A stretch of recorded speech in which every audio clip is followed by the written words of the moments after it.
Hi guys, also continuing on that note, when I was involuntarily committed and accused of mental health issues, which was all a bunch of lies, I spoke to numerous women that had been victims of sexual violence. What goes on in Hutchins and Syracuse is that they don't release you, okay, without having housing, which is a catch-22 because there is no housing, okay? So women were being forced into supervised housing, okay, which pretty much takes away all your rights. They make up a bunch of lies.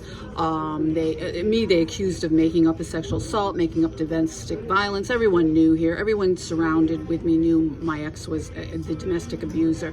But this is what they do. Then they won't release you until you're released to a safe residence, which doesn't exist because they're eliminating housing in the community. The rents are skyrocketing. There's no reason rents for a small rundown one bedroom should be $1,000. I was a landlord 20 years. It's outrageous what's going on in the community. There is no housing. There's nothing here to warrant these kinds of rents. So what they do is then they try to put you in the supervised housing, which is horrible. It was horrible in Hutchins because I almost died there. I passed out again. I had a seizure. I could go on and on about the problems there, but what I will say is, forced treatment is not treatment. This is what they were doing to people.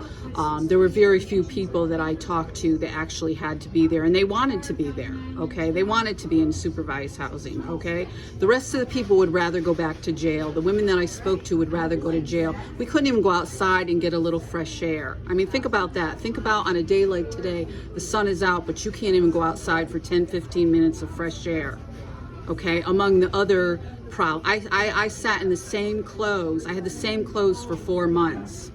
It's the same clothes for 4 months. I had to sleep in my jeans. I had to wear them all day long. And I could go on, but suffice this to say, this is what they're doing. And it's just become more and more draconian over nonsense, okay? All the arrests were either violations or misdemeanors they make up. Every time I want to talk to someone, they would say I was harassing them. So if you can, guys, support. They're there at the Capitol. They're being arrested right now. If you can reach out with anything, donations, sign the petition for good cause. This bail rollback is horrible. Be safe, guys. Take care.